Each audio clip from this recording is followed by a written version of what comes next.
What's good, people? This is the Option Podcast. This is episode 272.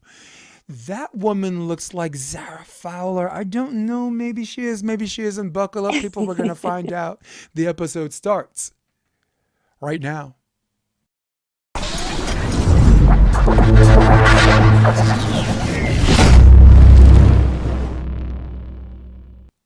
Step into a world where there's no one left but the very best. No one else can test. Yes, y'all. You don't stop. Episode 272. I'm Jason DeBeers.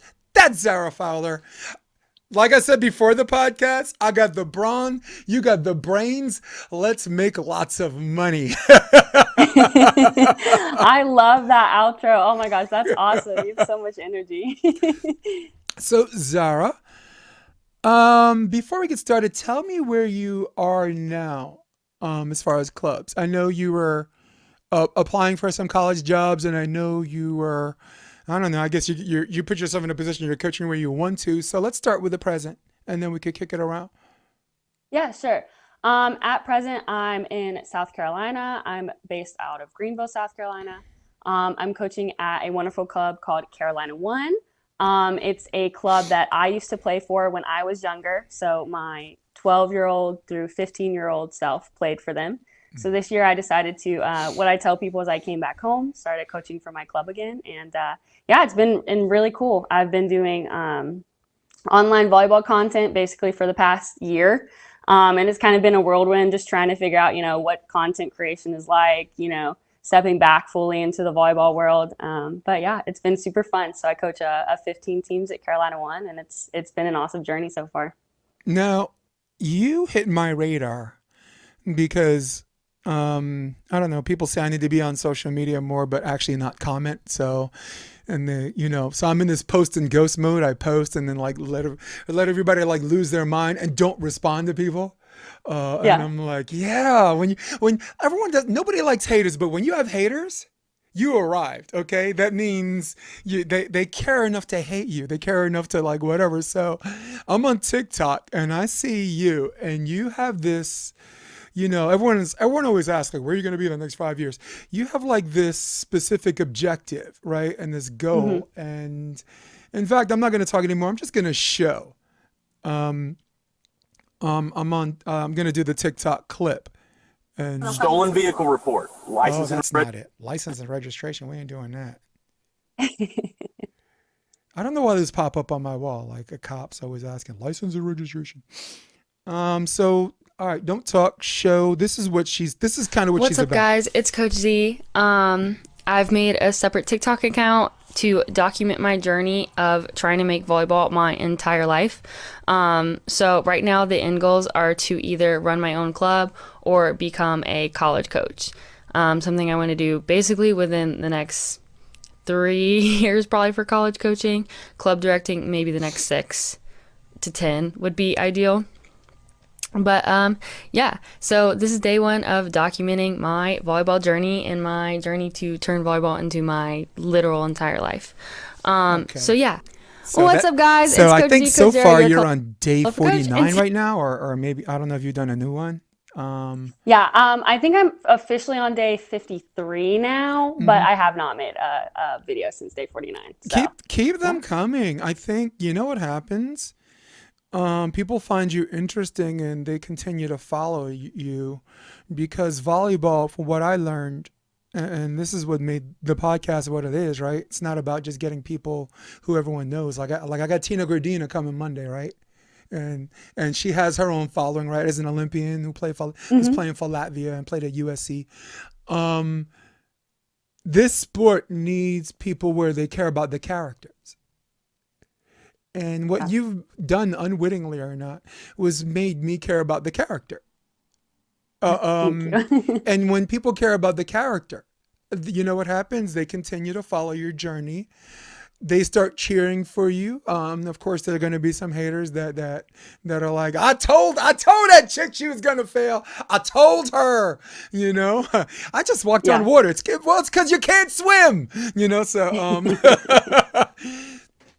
So on that note, I just wanted to jump on and off that, which as fast as I can, which I'm doing a terrible job at. Um, I appreciate the journey. I care about the character, and this is why we're here. Yeah.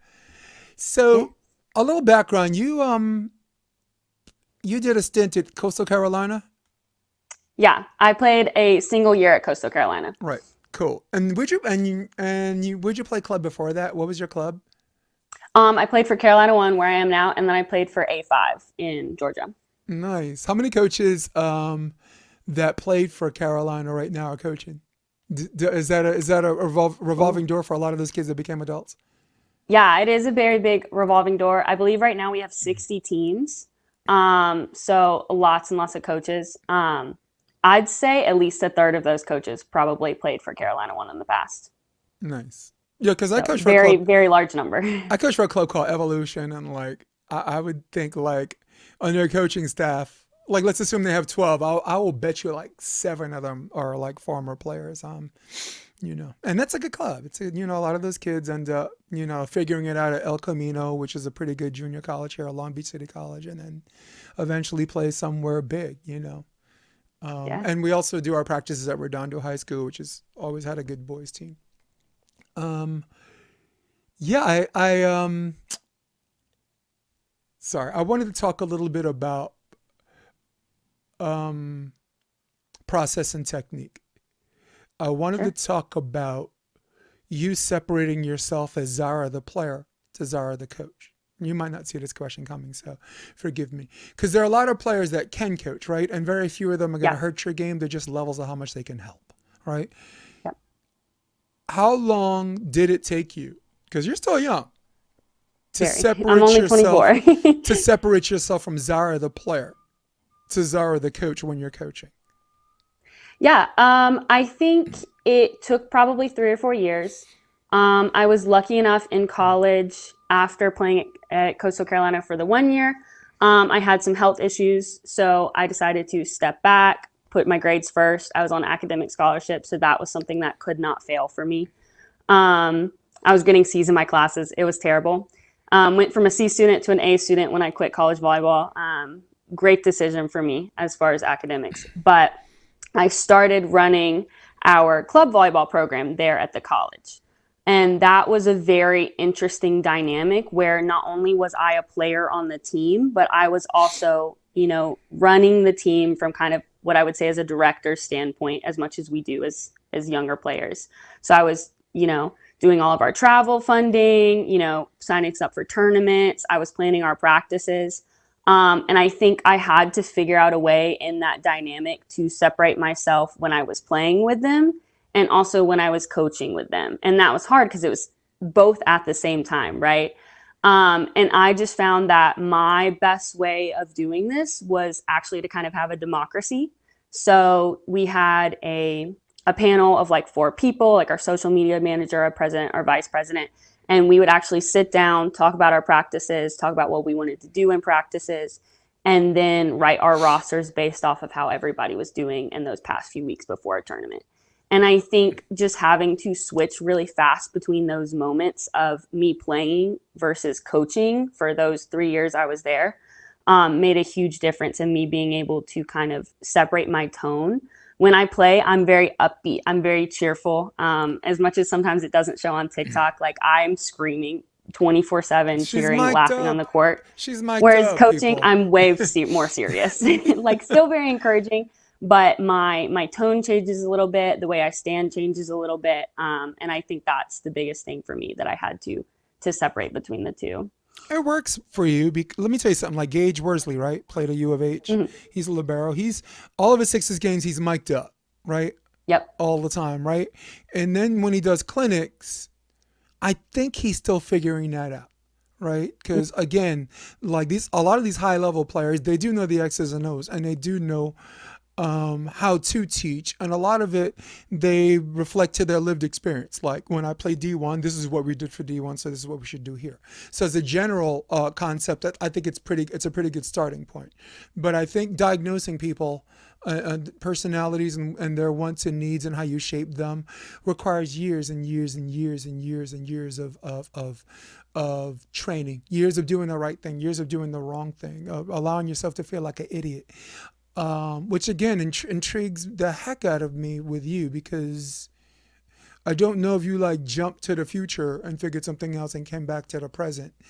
I'm I have my disagreements with you because after as far as processing some processing technique, but that's volleyball. There's no one Yeah. way to skin a cat, right? Uh, um, and I'm very impressed that you started doing administrative stuff because it allows your lens to look at it from the outside in, from a not volleyball player perspective. How does this work out Mhm. logistically? Pre warm ups, this and that, the training, the weight room, and all that stuff. Taking care of your controllables that have nothing to do with skill set, right? You and I were gonna have some fun on that too, like controllables. Uh, um, and I guess I'm answering your question for you, but do you think how much has that helped you exponentially to have this spike in your volleyball IQ, coaching IQ? A ton, yeah. I think another thing that also helps is I play a ton of co-ed volleyball now as an adult. And that grew my volleyball IQ like nothing else ever has. Jumping into the men's game, seeing the way they block, seeing the way they kind of think about things a lot differently, was a huge part in me separating again, like my mentality of like player versus coach. Like obviously I'm still playing co-ed, but I was just seeing a lot more aspects of the game that honestly when I was playing when I was younger, I wasn't really looking at. So that's made a huge difference. But I still have a lot of those struggles. Like I know on social media it looks like, yeah, maybe I have it all together. There are still days where, I teach my girls something and it doesn't work. Or, I'm trying to coach a certain way and it's not translating. And that's very much so. I am young. I'm still learning and I do a lot of work to kind of reach out to like my elders, I would say, or like not really elders, but the people who mentored me. Even last week, I had a hard week with my team. We were really struggling. And, I hopped on some calls with my old high school coach, hopped on some calls with some of my old coaches when I was 13, 14 years old. And they've been able to really help direct me in the right direction of how to coach, honestly. All right, guys. I don't mean to out this girl, but I'm gonna tell you something about her that some of y'all don't know about her. She cries. Yeah. She cries. She cries her little eyes out. Okay. And I kind of do too, but I'm gonna whisper that and we might edit that part out. Okay, because real manly men don't cry, right? Um. Yeah. So I appreciate that. I appreciate that. And one of the questions I wanted to ask you, leading to the more important question, was how much, because I'm trying to make this a conversation and not really an interview, because we can chat all day. Sure. And I don't want to talk more than you because that's one of my bad habits. When I have someone on the podcast that's a friend, dude, we start talking about like Area 51. Conspiracy. America's top hooker. I don't know, but how much have you learned about yourself coaching? How, for example, you're coaching 15s, right? And Yeah. maybe you're teaching the flamingo approach, or maybe you're teaching like a first step on that four, like that guide step.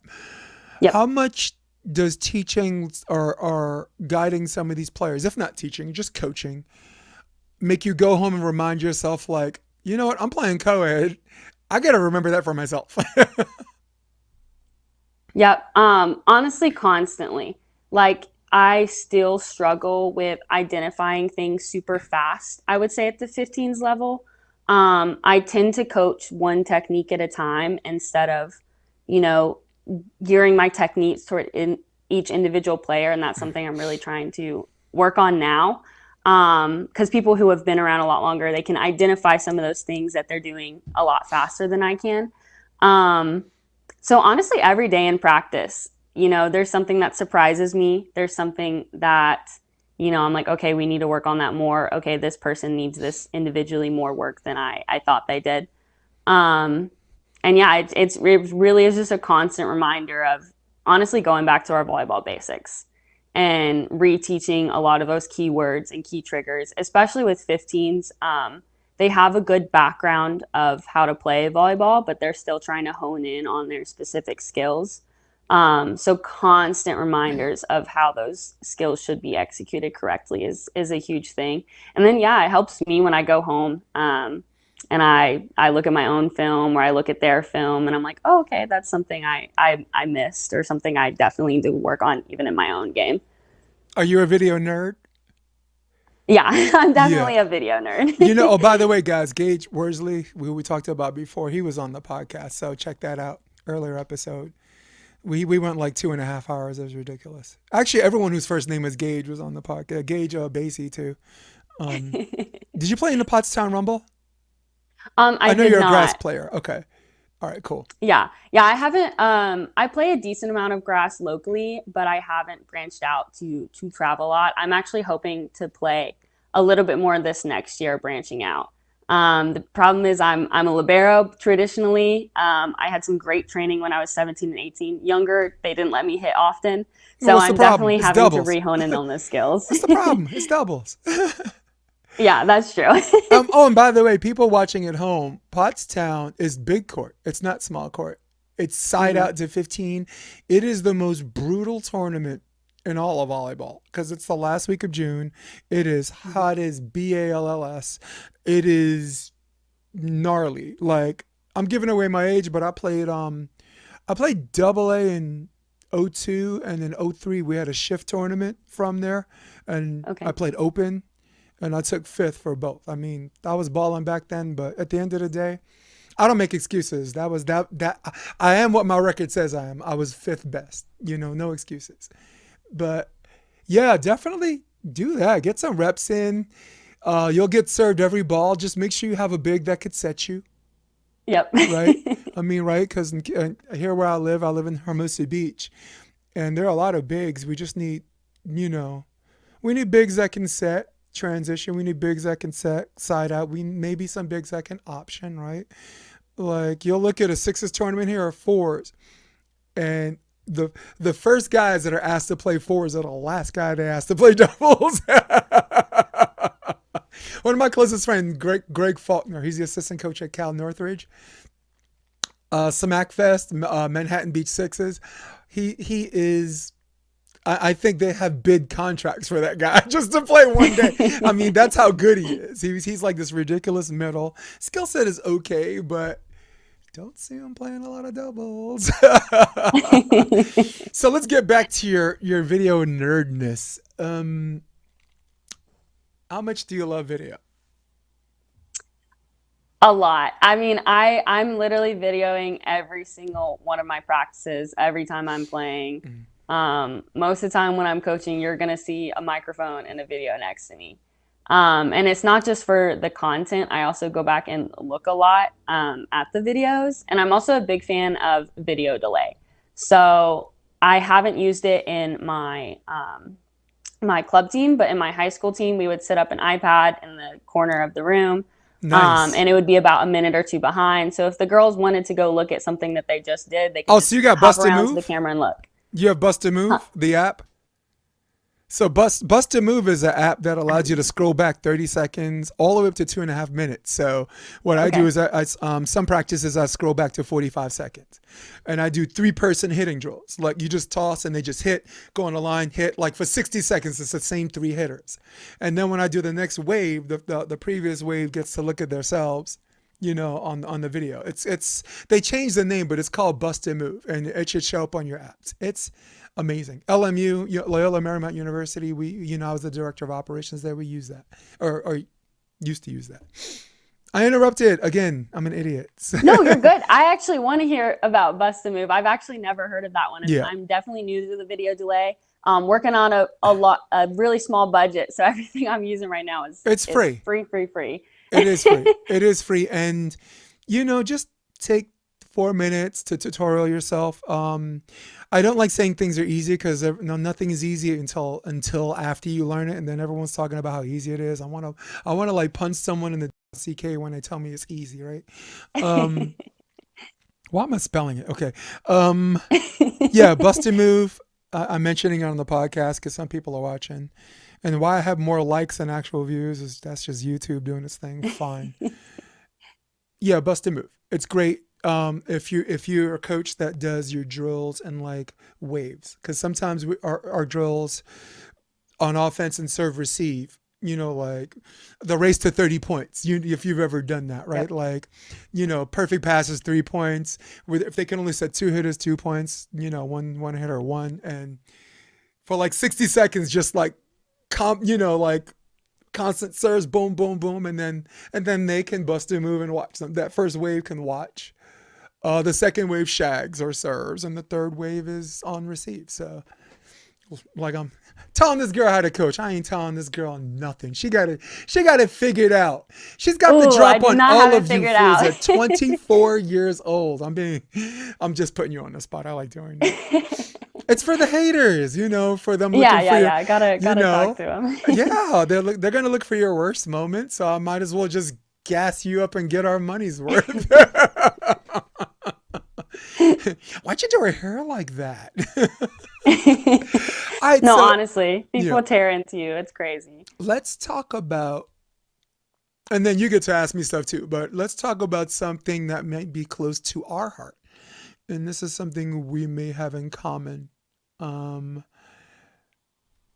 I interviewed for Redondo High School, just as an example, for their boys team. I didn't want the job. That was 2019. That was my best year in California, period. Everywhere. LMU, Endless Summer, AVP. I coached 4 teams into the main draw, and then Rafa had won San Francisco. So, it was like my time. But they asked me, what is one of your biggest strengths? I mean, regular interview question for anyone inside and outside the sport. And I said, I personalize my work. I live in a video room like a hermit, and I learn to navigate what's too much information, and I'm always coming in a step ahead of everybody else. I go to sleep thinking that any notion that someone has something I don't know, I'm not going to sleep until I know I can wake up saying, no, I saw that coming. So personalizing my work means it doesn't just end when I leave the court. This is highly personal to me, and we do a lot more work for free than we will ever get paid by the hour or by contract, right? Now, they asked me what my biggest weakness was. I personalize my work.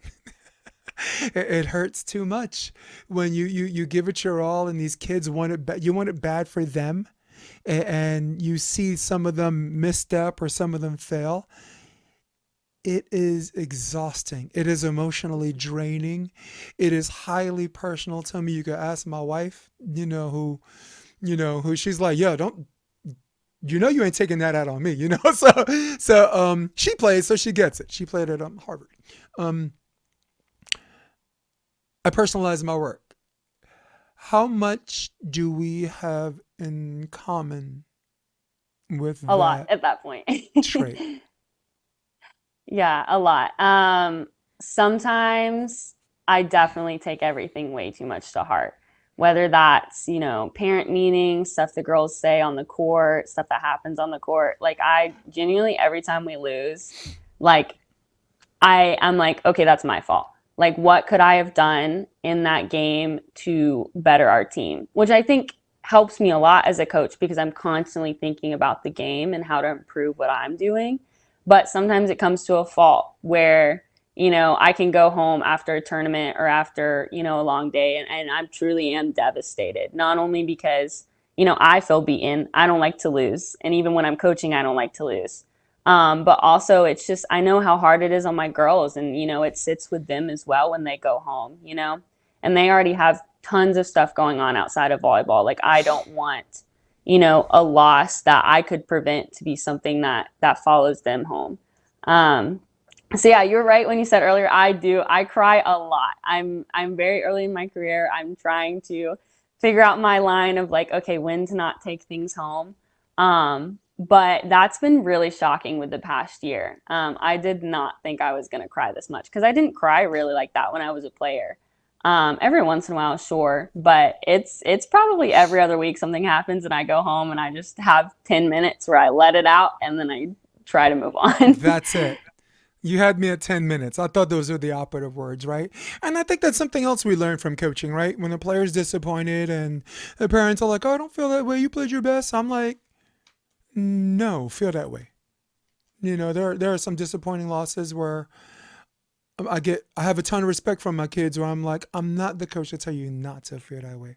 This is how you feel that way. But I promise you two things. This is gonna happen again. Okay. All right. Hmm. And two, it is a very, very temporary feeling.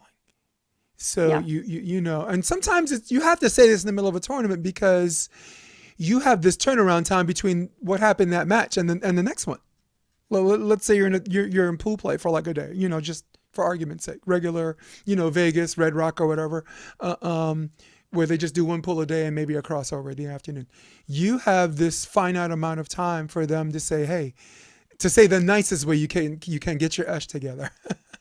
Yep. You know, and that's, to me, that's the best way to do it. I'm not telling you how to feel like this. Feel like this, but know that it's temporary. Go through this thing, and then you pick your head up, and then you get ready to play the next game as if a win or loss depends on it, because it Yeah. really does.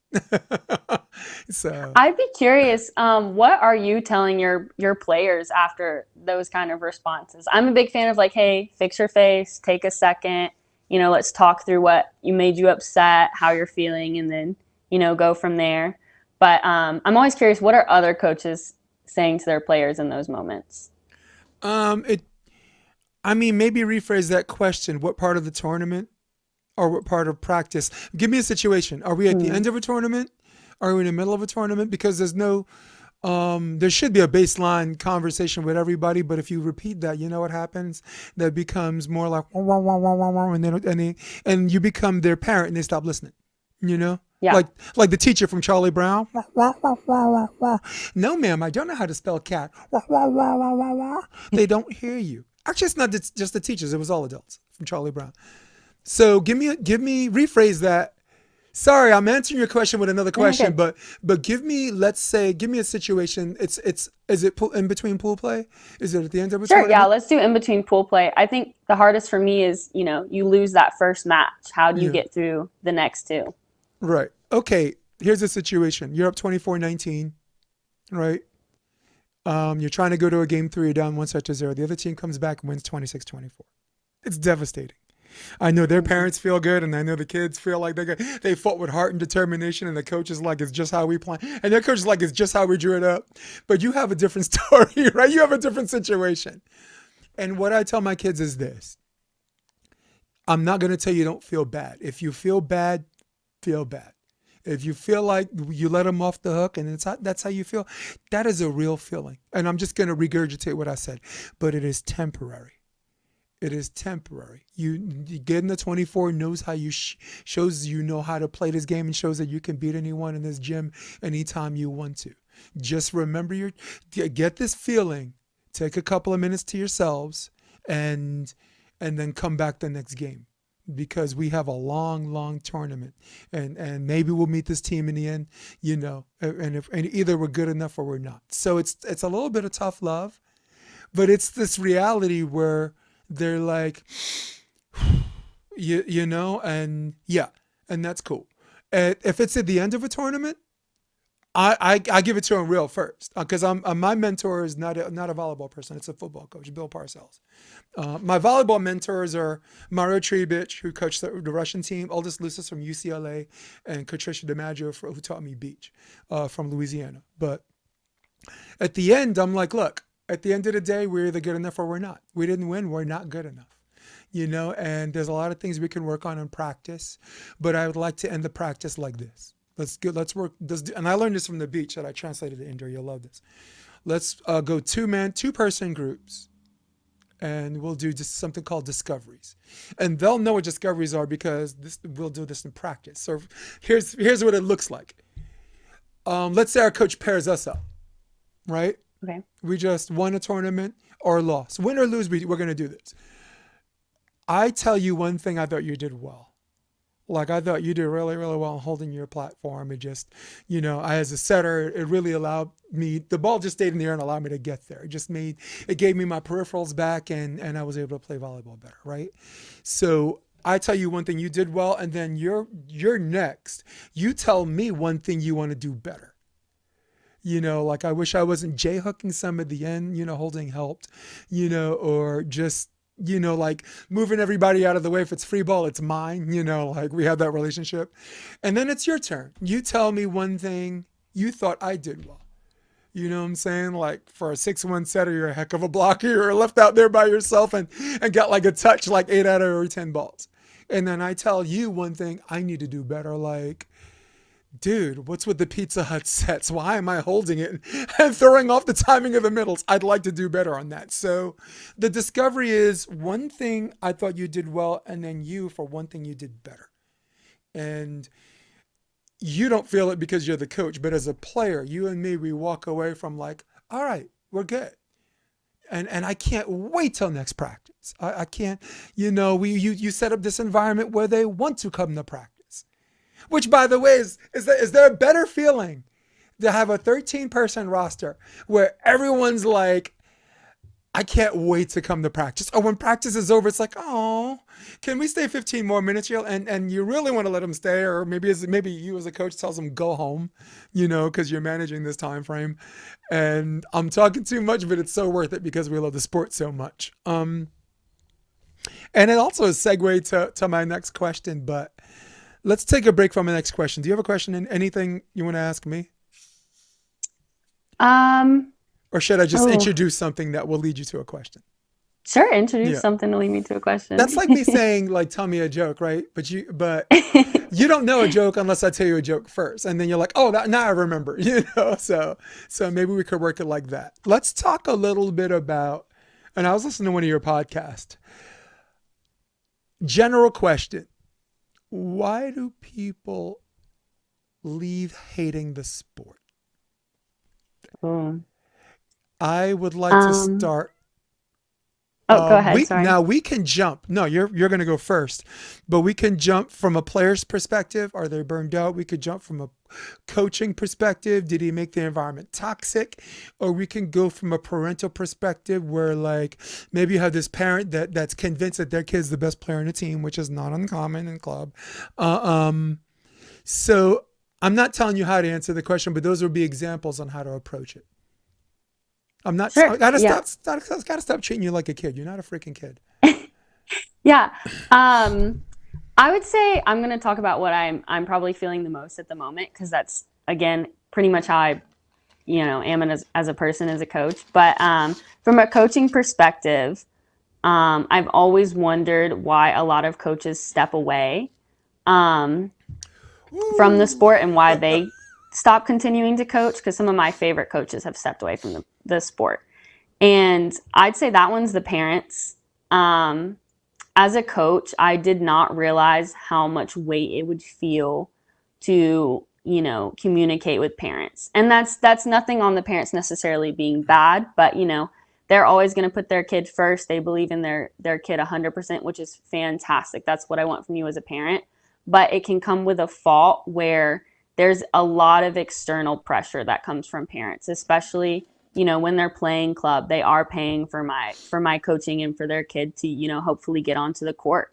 And having some of those difficult conversations with parents has definitely been super hard as a coach to navigate, because I'm not only thinking about the player and their needs, but I'm also thinking about the parents and parents' reactions to things.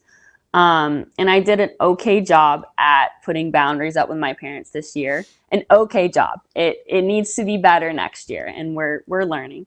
But that has been super devastating as a coach, so I understand why some coaches walk away from that. As a player, I can't speak for everybody. I'd say my own experience was not feeling supported. When I was playing, I got really, really sick in college, had a heart problem, was passing out in practices. And my coach very much took the perspective of I was not in shape, which is understandable because that's what it looked like at the time. But I didn't feel like I was being supported as a person rather than just a player. I felt like I was only kind of seen as a player. And I think that's something a lot of other people can relate to. No, keep going. We're not talking You're about them rolling outside right of the now. sport. Yes. Yeah. No, keep going. I wanted you to finish that because there's something important behind that from the coaching perspective. Yeah, I think I've seen in the recent years us pay a lot more attention to, the mental side of volleyball, and people are talking a lot more of what we can do in the background on the mental side, and making sure that you're really making the players feel like you care about them as people and not just players. I think that side of the sport has grown exponentially, but a lot of times when girls quit, that is, a lot of times what they're feeling is they're not playing well enough. And maybe their coach or their family or whoever around them really only seems to care about how they're, outputting on the court. You have, Pandora, have opened up a box that goes so many directions. I'm going to have to pack a lunch because we are going to be here for a minute. Very, very, first of all, if I had to put all of that in a nutshell, that was brilliant. That was brilliant. Thanks. What you've done in a small nutshell would have taken me 25 minutes, right? Like, and it's weird because that's only consistent with people that I coach with that don't, where English isn't their first language. Like I have a coach from Brazil, Pompeo Mercadante, and he's in practice. He'll say, good serves makes good defense. 5 words, right? Which would have taken me a paragraph. But because English isn't his first language, and that means like those 5 words, what does that mean to you, right? It means a paragraph. So let's start from present to past. Rule number 1 for everybody listening, and this is something you're learning if you don't already know. Women's volleyball, girls volleyball, coaches, never, ever, ever vilify a girl in a way that will make the team alienate her. Why? Because science says, and when I say science, I mean the coaches, the scientists. We know that boys volleyball is driven by leadership. You can kick them in the butt. They look for a leader to follow. They're good. Unless it's just a wussy team. Then you got to treat them like girls. No offense. But for girls volleyball, girls are driven not by leadership, but by sisterhood. Mm-hmm. And when a coach makes you feel that way, whether it's in front of a team or whether it emotes or translates where the other team can feel it, what happens is these little cliques start forming. This is the good players clique. This is the whatever, and this and that. And the coaches, as long as we've been doing this, we think we see the cliques. We don't. Mm-hmm. And 9 out of 10 times, we're always looking the wrong way when it implodes. It might be a locker room brawl, and then you're honestly looking the wrong way where you get fired. And there are some coaches in USA that have gotten like escorted out by security after a loss. And my guess is that's what I think exactly what happened. I was a head coach at John Jay. I'm just giving it away now. We lost in the CUNY semis, locker room brawl. I did not see it because I was the interim coach. I didn't recruit these girls. My guy stepped away, and I said, "Hey, I'm moving to California, but if you want, I'm here till the NCAA." So, didn't see it, and it's a valuable lesson. Coaches, please listen to us on this. This is sisterhood is the most important thing. That's the first part. Second part, parents. Onboarding meetings are golden. An onboarding meeting, whether it's done by Zoom or you have all the parents in a room, is a contract, whether you have a drawn contract or a handshake deal on how things are going to be run. For example, Los Angeles Volleyball Club is a competition club. You're there for the practices, and if you're good enough to play, you are, and if you're not, you're not. The parents know that. Evolution Boys Club. Every player is guaranteed at least one entire set for every tournament. Which, by the way, I like better, because you know what happens when you give them their set, and they think they deserve more. It's good. They're going to be a different savage in practice. So Duncan Avery, program director for Evolution, has created a competitive environment that way. Jason Olive, program director for Los Angeles Volleyball Club, has created this absolute beast. I mean, when I joined him, they were only 4 years old, and now they're like, whoa, and you got, his daughter played for Sierra Canyon. They made the what I'm saying, like the national semis or state semis, and you got two girls going to Nebraska. I mean, it's just like 8 commitments. It's a 9 commitments. Picture that.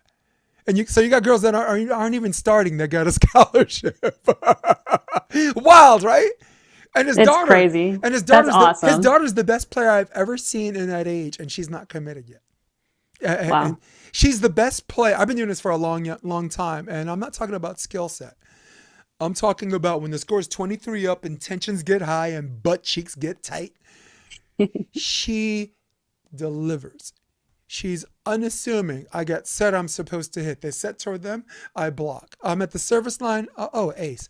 She just happens to do something when you need her to, which is a That's coach's awesome. wild. So she's not the best passer. She's not the hardest hitter, even though she hits hard. She's not the highest jumper, 6'1". She's got good reach. All she does is win. So we just explained the coach's perspective. We just explained the parental perspective. So I'm not talking too much. Let's talk a little bit about the players coming in that play for you or that you've coached or that you play with. What the coaches expect from them and what they expect and why they I'm phrasing this carefully, leave hating the game. Because we all hate the game. If you've never hated the game at any point in your career, you've never competed. Yep. You've never competed at it. That's just a historical fact. But let's talk about a bit about players. You just let me pontificate the easy part, and I'm just throwing in your lap the hard part. Let's talk about players. Um, hmm. I think players have different expectations for the game, and that's something that I'm slowly learning. My first year, I came from Division I volleyball, high club IQ. I was coming back to coach at my alma mater, my high school, um, and I never asked my players what their expectations were for the year. I never asked, what do you guys want to accomplish? What do you see in the sport of volleyball? What do you think volleyball is? I neglected that part of my team my first year, and it showed. It definitely showed. Our record was awful. No, not awful, but it was not good. We weren't performing on the court. Mm. And I realized about halfway through the season that they all had different perspectives on what they wanted that season to be. Some were playing because, they wanted to play for their high school and they wanted to be able to put that jersey on. Some were playing to go to college and had aspirations of being in a college career. Some were playing because their best friends were playing. A couple of them were playing because they just truly loved the sport of volleyball and they wanted to be involved as much as they could. They got the virus. Yeah. And we just had so many different girls that wanted different things. So my second year of coaching, I actually asked them right off the bat, what do you want out of the season? Why do you play volleyball? What are you here for? And that helped a ton with seeing the players' perspective because they're not all there for college aspirations like I think, because that's how I've only been driven. I wanted to play in college. I wanted to be the best, and I would do everything to be the best. And some of my players aren't like that. They do it because they love it or they love being with their friends. So I think that's been a really important thing to ask every single year now. Is just figuring out what drives each of my individual players and figuring out how can I best help them achieve their goal.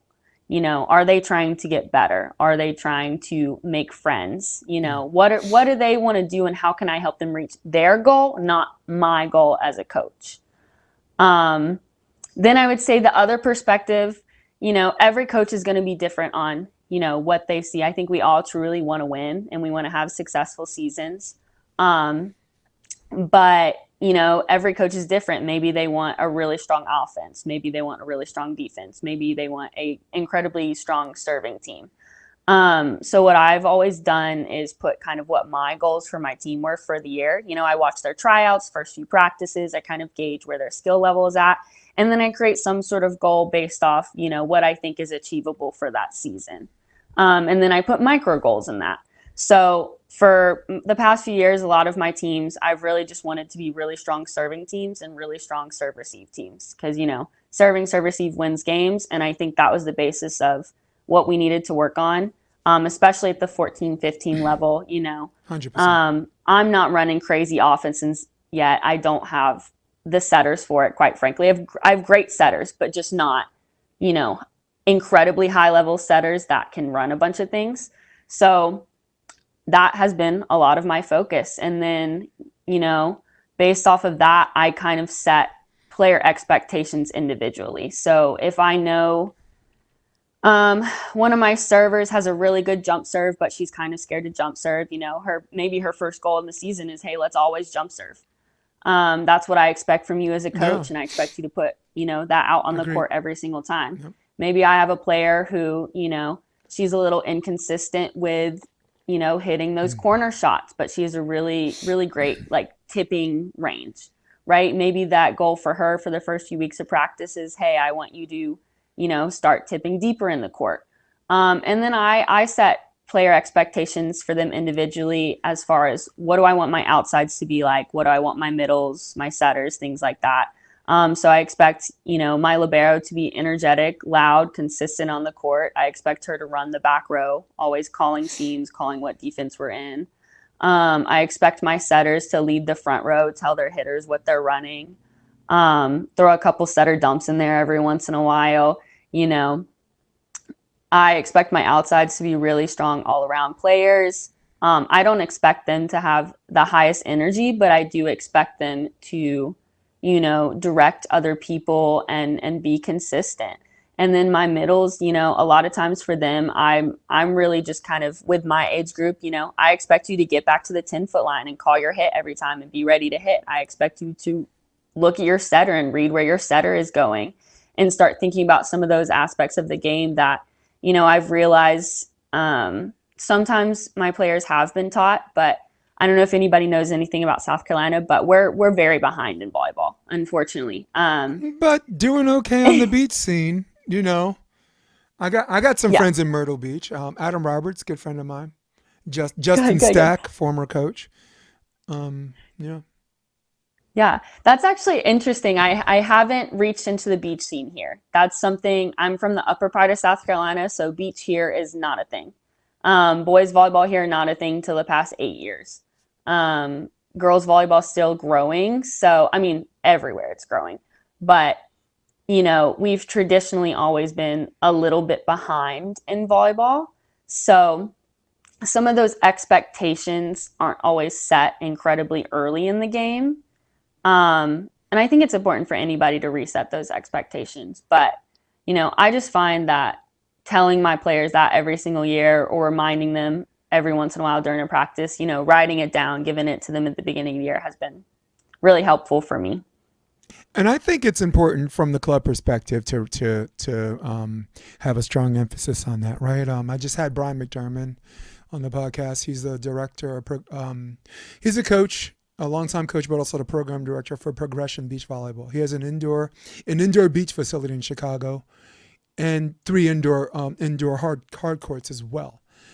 East Coast guy, played for some small school, but they made the NEGVA finals. Just a small team that played above their expectations.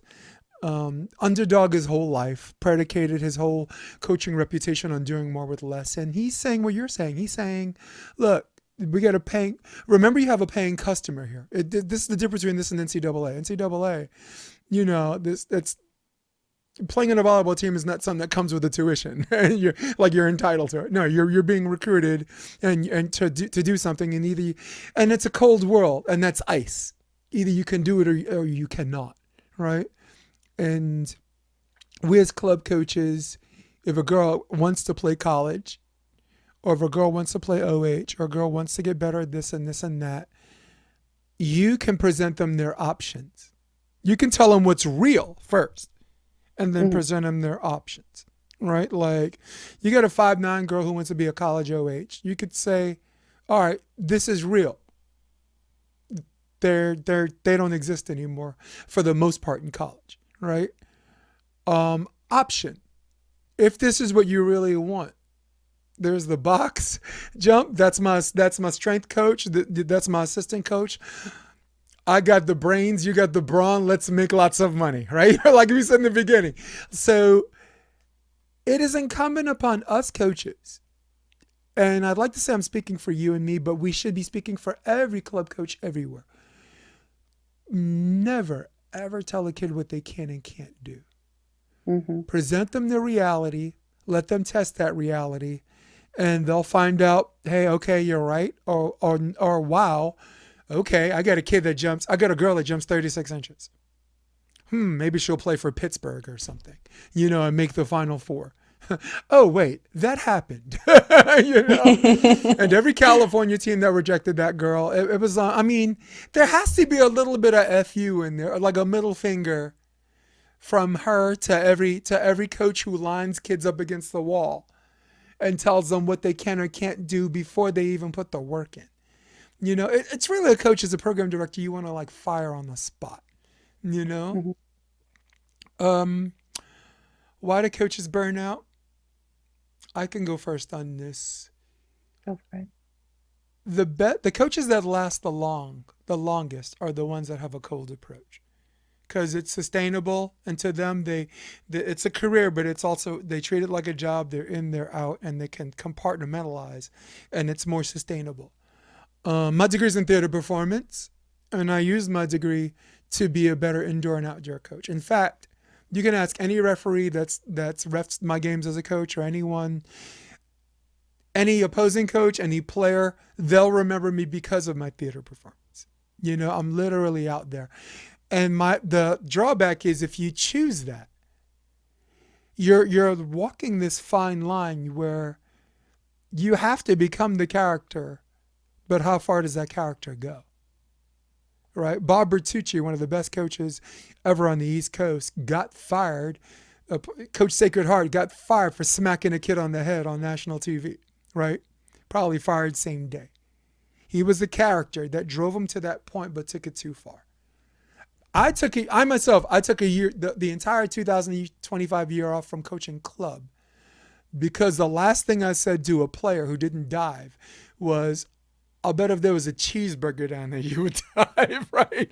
And I said, let's take a moment for that.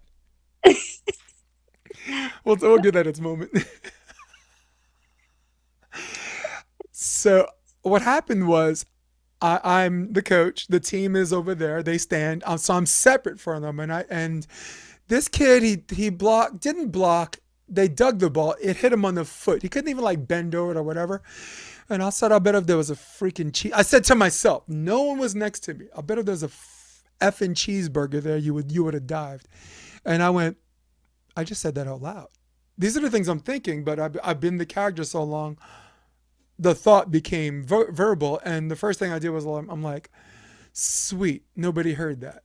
And then a kid from the crowd dipped his head like, and I'm like, he heard that. And 2 days later, I told the AD, I said, I got to step away. I said, my assistant coach, Parker, he's young, but he's ready. The kids like him. And my AD was like, well, I'm sad that, some of the parents don't see you through the same lens I do. The good news is the coach invited me back to coach 17s the next season. The good news is LA Volleyball Club, who I had differences of new ideas with the program director, invited me back to do private lessons and clinics and maybe coach a team. The good news is people are hitting me up for private lessons every week. That's live awesome. 7 blocks from the pier. Though most of those were beach, because that's where I really built my reputation out here, not as an indoor coach, but as a beach coach. It's really cool. Someone calling me up saying, "Hey, I'm transferring from Arizona to Washington." And we're in a traditional season's over, right? I need to help me, So it's really cool. Manhattan Beach Open. Natalie Miskowski, UCLA. Her mom gave me marching orders. You got to coach my daughter.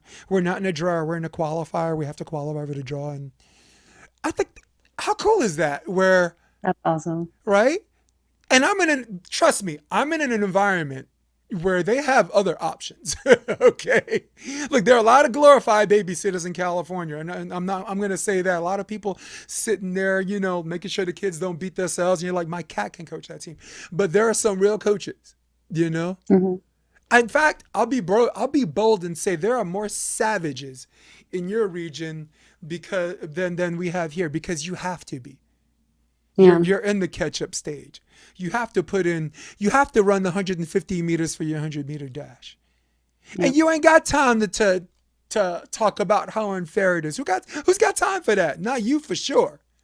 You Hmm. know. Um, did I say that all in one exhale? See, There's a theater coming out.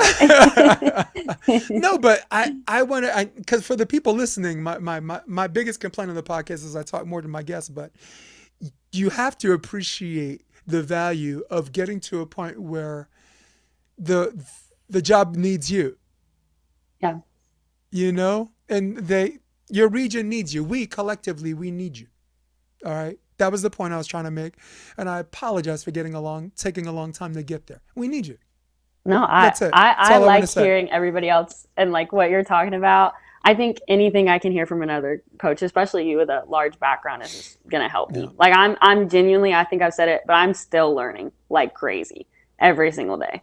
Well, actually, let me finish by this, and because I talk more than you, I am going to give myself 60 seconds on what I did to make it out here. I got a time clock. Where is it? Oops. Sorry. Oops. This is what happens when you tech your own show. There it is. See the clock? I see the clock. All right, cool. Okay, ready? Moved out here in Ready. 2016, came out here to be an indoor coach, NCAA indoor coach. It turns out I had opportunities that I wanted, but I didn't want what I got. I bought a camera and I went to the beach and I started videotaping games and started doing color commentary behind it until I got opportunities from Casey Jennings to work for, who saw the video. John Mayer from LMU, I played against him in Mexico, told me if I ever moved to California, be his assistant or director of operations for LMU beach team. Met a woman named Daron Forbes, who was the program director of Endless Summer Volleyball, which was one of the most prestigious clubs in Hermosa Beach. As an indoor coach, the least beach experience, but the most coaching experience. I learned, got mentored by the best. I'm going to show you a picture later. And in a 3-year period, we had 19 people on the roster. We had 13 Division I commitments. An insane ratio that has never happened before, that will never happen again. That has led me to this podcast talking to you at this very moment. That's my story from 2016 to present. Yeah, and actually, since I'll show you the picture of the coaches Oh, to please show do. everybody it's not about me. Let's go to camera 2. All right, let's zoom in until the blur's gone. All right, so the girl all the way on the left, sitting down, that's Yeah. Lacey Fuller. She played libero at Penn State, 2-time champion, Penn State, right? The guy in the middle, Pompilio Mercadante. Brazilian coach, he coached Theo and Trevor Crabb.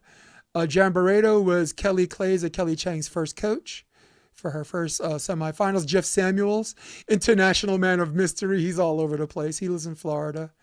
Oz Borges, Cuba. Andrew Dentler, Pottstown Rumble winner with Caleb Quakel last year, 2024. Rob McLean from Long Beach, played for Long Beach City College, won a state championship. Just this absolute group of beach savages. Like all of these guys, sorry, let's go back to me. Let's turn that off. And then back to you. But all of these guys had the beach experience and just really kind of put me in there. Gave me the opportunity. And when you get an opportunity, you plow through it with a tank. Yep. So let's exchange stories. I want to give you an opportunity to tell a story about an attitude adjustment. There is a Oh. player that you're trying to tell them to do something or trying to get the team to do something. They don't want to do it, or they're giving you attitude about doing it. Give me a situation without naming names, even though if they're watching us, they'll know you're talking about them. Give me a situation where how you dealt with it. Sure. Ooh, I think it depends on the attitude and what it's about. Um, But one thing in my gym that I cannot stand for is frustration with other players. I am okay when you get frustrated with yourself. This is for girls, right? I, huh? For girls? Yeah, Okay. for girls. Yeah, for girls, for girls. Um, I've never coached boys. I don't know anything about coaching boys. I play with them, but that's a whole. I would have to learn a lot before we're in that in that area over there. But yeah, for girls, I don't deal with the frustration with others. I'm okay with you're frustrated with yourself. So that's a lot of pulling girls to the side, talking to them about it. We do a lot of stuff every day in practice to kind of overcome that. It's just a constant conversation we have. But there is one point in time where some of that frustration bled into our team culture. My second year ever coaching, basically my two setters were arguing behind the scenes, you know, kind of talking bad about each other, how the other one shouldn't be playing. People on my team were taking sides. I didn't know for like 3 weeks. We're talking about how we don't know the clicks. I didn't know for 3 weeks. And you could tell when we were playing. And I mean, we sat down in a room for 5 minutes and they were allowed to say whatever they needed to each other. And then it had to end in that room. Had to hash it out, get whatever needed to be said. And, then it can't come out on the court. So a lot of the times when things like that are happening, I just kind of take a direct conversation approach. Either making them talk to each other or, making them talk to me about whatever is going on. So it seemed to work so far. Okay, that's a gift. Good. Yeah. Yeah. Thanks. No, I think it's good in the sense that I asked you if it was girls volleyball because if they're doing that, there has to be a point where you're like, hey, that's your sister. Yeah. That's your teammate. Don't talk to your sister like that. Because what that does for girls volleyball is it's an attempt, success or fail, to preserve the sisterhood. And Yeah. and then maybe there won't be clicks. Maybe there will. Maybe we failed, right? Here's an example where I took a chance. My first day on the job, the club I tell you about, the beach club, Endless Summer. Yeah. It's called Endless Summer, which doesn't exist anymore, by the way. The national events does the Get Notice showcases, beach volleyball national events, same entity.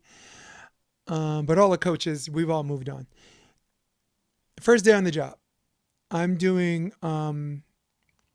basically a warm-up drill where one side for doubles, one side is cooperative spin of the defender line, and the other side is spin of the defender cross. So everyone's getting a touch, and then a waiver girl comes in on each side. It's just a warm-up drill, right?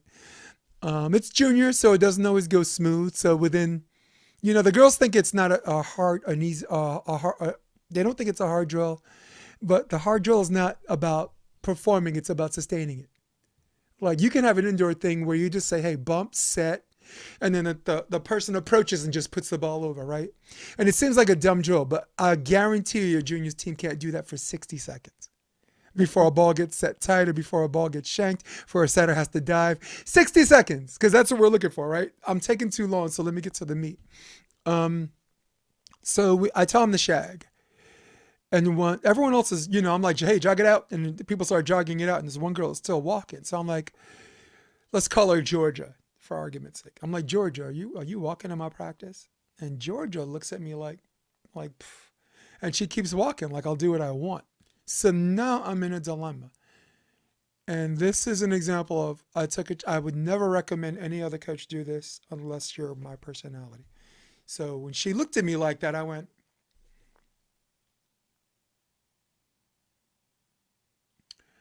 and I said, Presley, come here for a second. That's your name. Program director's daughter, right? I'm like, Presley, do you know what the plank is? And she's like, yeah. It's like this, right, coach? I'm like, yes, very good, very good. So when she tries to get up, I'm like, no, stay there. Don't get up. She said, don't get up. I'm like, don't get up. What's your name? Natalie? Plank. Serena? Plank. Kaylee? Plank. Why? Plank. So Georgia tries to get in the plank. I said, not you. You shag. They can get up when you're done.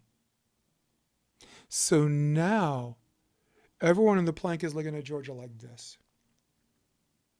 Mm-hmm. And now Georgia is not walking anymore. She's jogging it out. In fact, in some cases, she's running.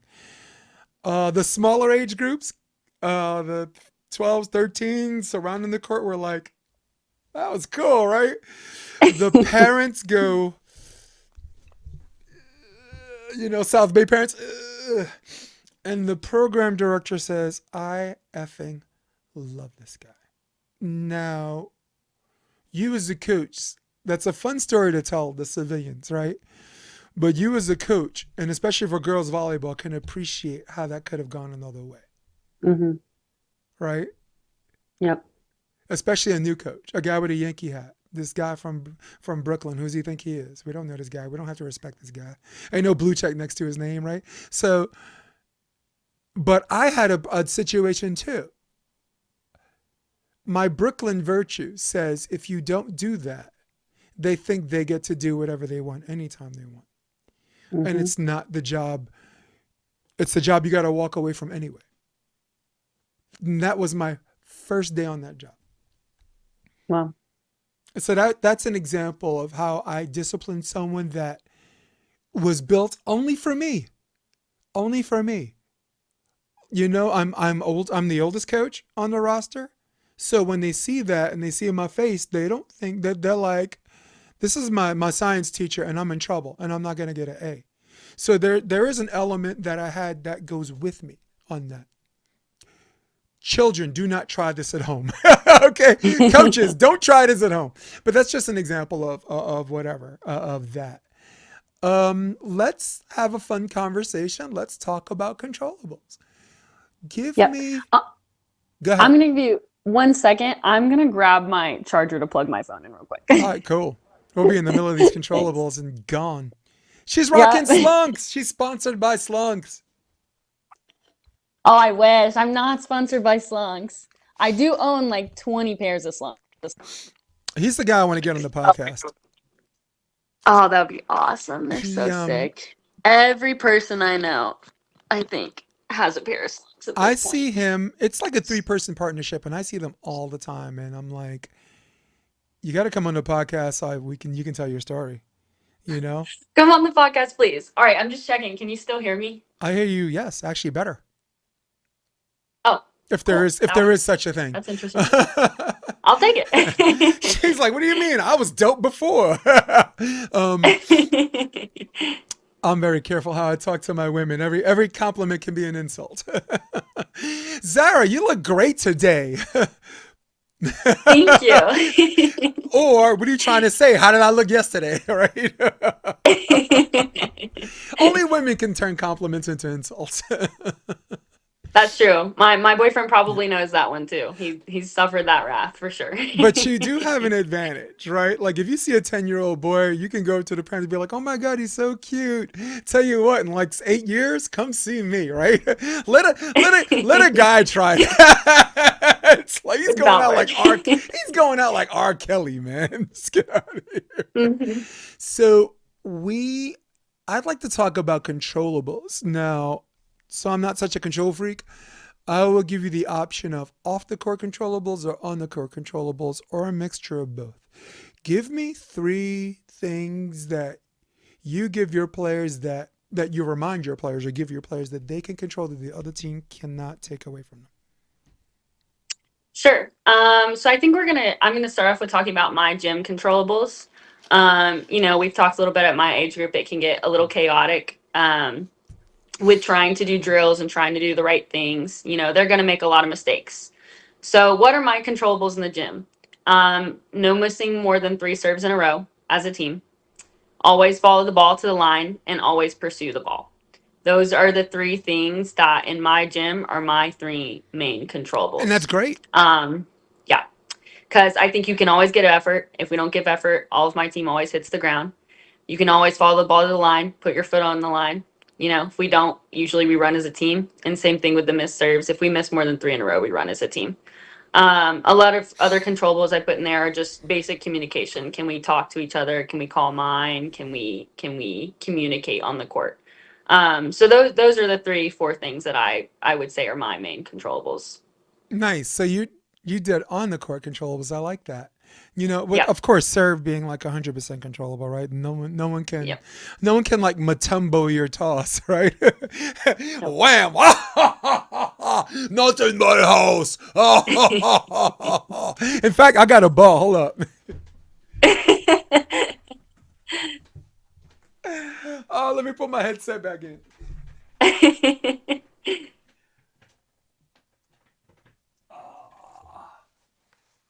Sorry. Sorry, got excited there. I would say I think it would make for quite an interesting game if you could just go to the other side and smack the Oh, ball wouldn't that out be of the server's great? hand. Hilarious. So how do you do it?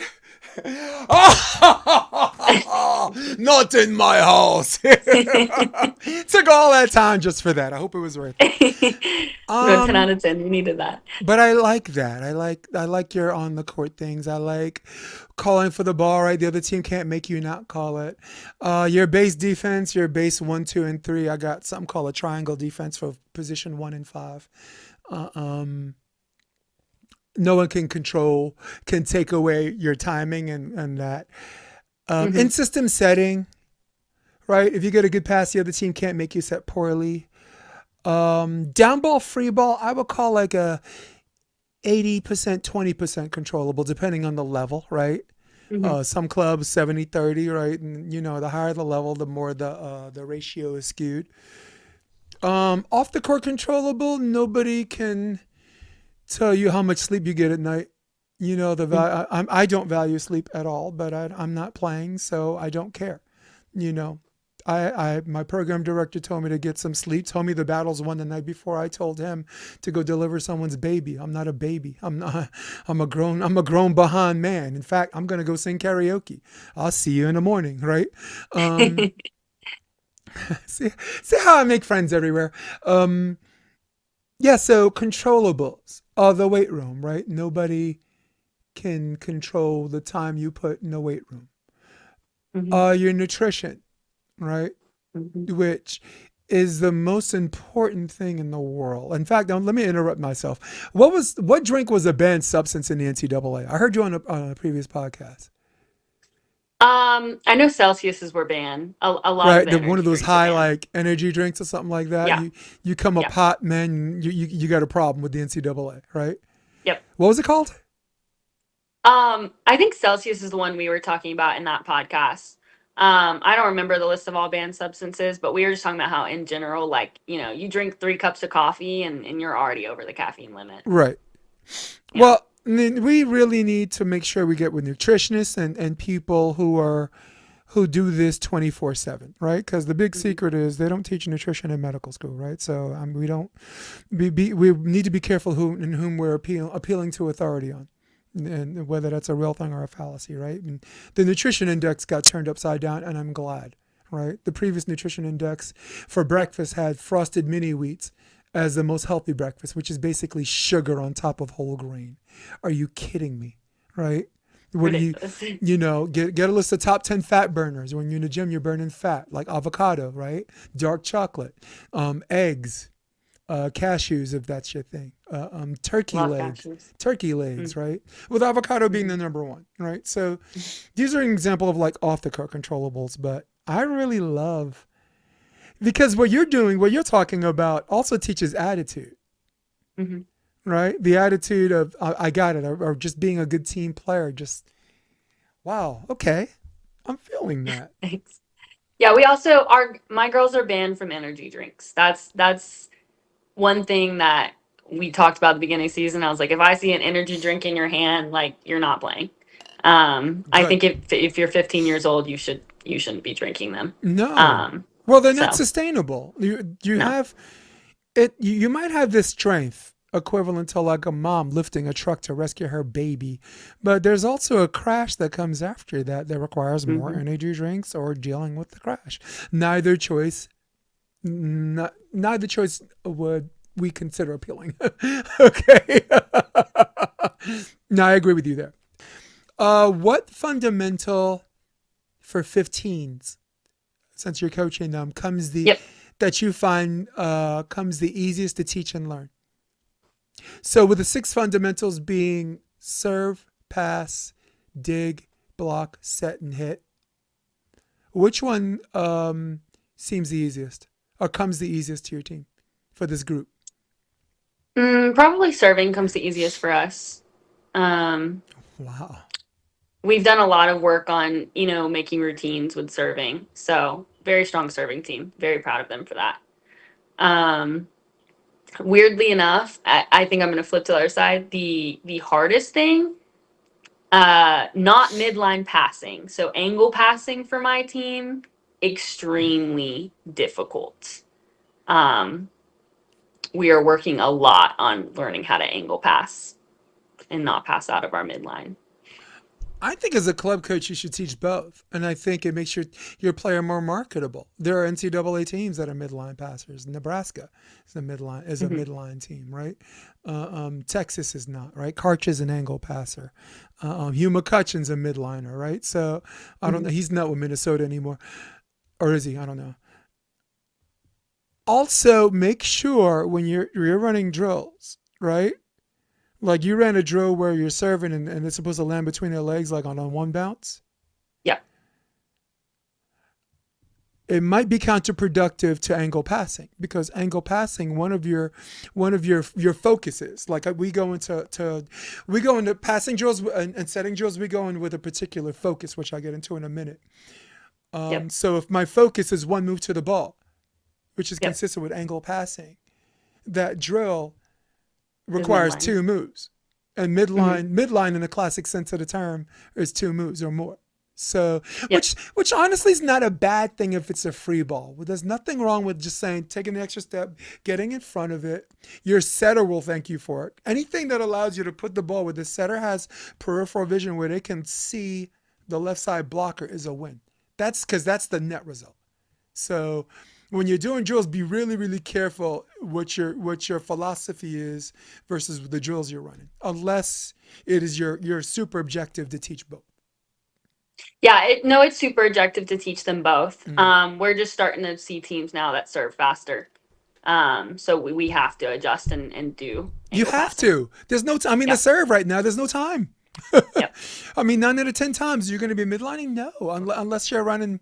I remember UCLA or Long Beach State ran 4 across the board. They played Hawaii and I had a friend on that team, Lewis Richard, that won the chip in 2019. He was the only black guy on the team. He was opposite the TJ DeFalco, and then they were like 18-1, and they benched him. I I mean, how deep is that team, right? But yeah, they ran 4 across the board, and they were able to just won. Well, on the toss, they did a combination of both. And like you said, the split step, the great conversation you had in your podcast about the split step, guys. And I'm talking about our podcast. Please let me just stop. Give them the name. It's Coach Z's game time. Coach C's Game Time, episode 2. Great conversation about the split step. You guys got to YouTube search it, see what it looks like, and appreciate the value of that and the reaction time for serve receive. I use it mostly for digging, for defense, Hmm. because what it does, if someone's tipping, what it does is it bounces you on the balls of your feet and not your heels. And now your Hmm. first move to the ball, boom, 2 hands to one or whatever. So great, great conversation. I'm all over the place, but uh, sorry, I had to stop for that. No, Yeah. I appreciate you listening to my podcast. They're definitely new. It's Mm. been interesting. I'm about to release episode 4 next week. So that's been super fun. And it's just conversations with my friends. So that's the cool part. Yeah. Are you as far as like marketing yourself and networking, are you continuing to just talk to as many people as you can? I Yep. remember you mentioned you talked to Melissa Fuchs from Utah, who Yep. does these great middles, these great videos on how underappreciated middles are. That's almost, I'm like, clearly this girl played middle.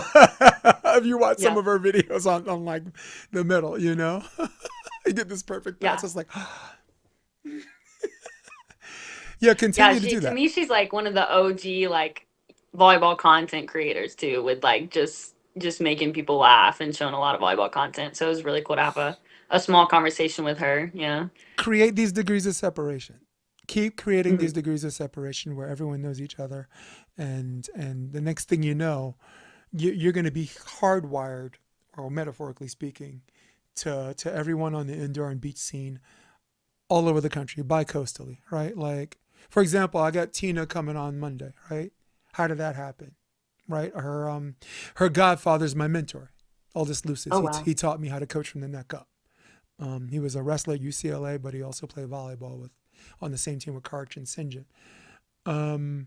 Sharif came on the podcast, right? How did that happen? A guy that I knew from Ghana, West Africa, is close friends with him, and he made that connection happen. Um,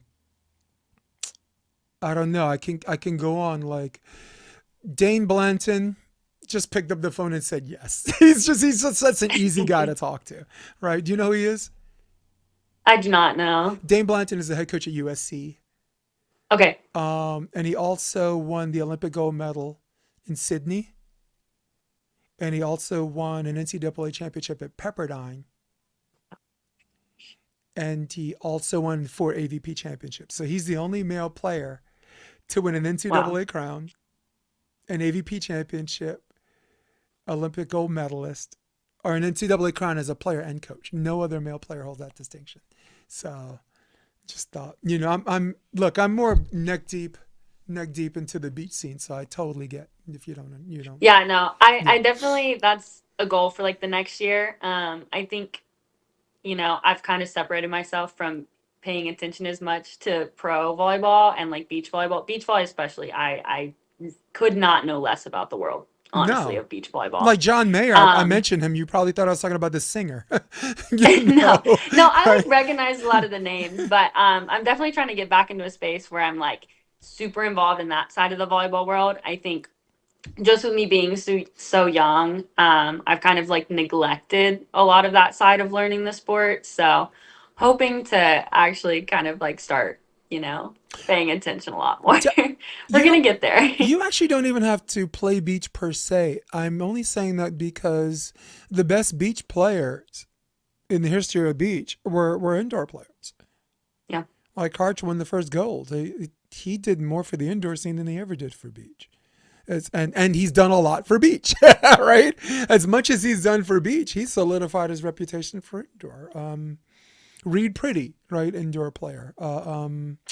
Plummer, Catherine Plummer, played the Manhattan Beach Open. She made a lot of friends. Remember her, Stanford chick? Hmm. She played for Yeah. Stanford, tall blonde. Yeah, so Yep.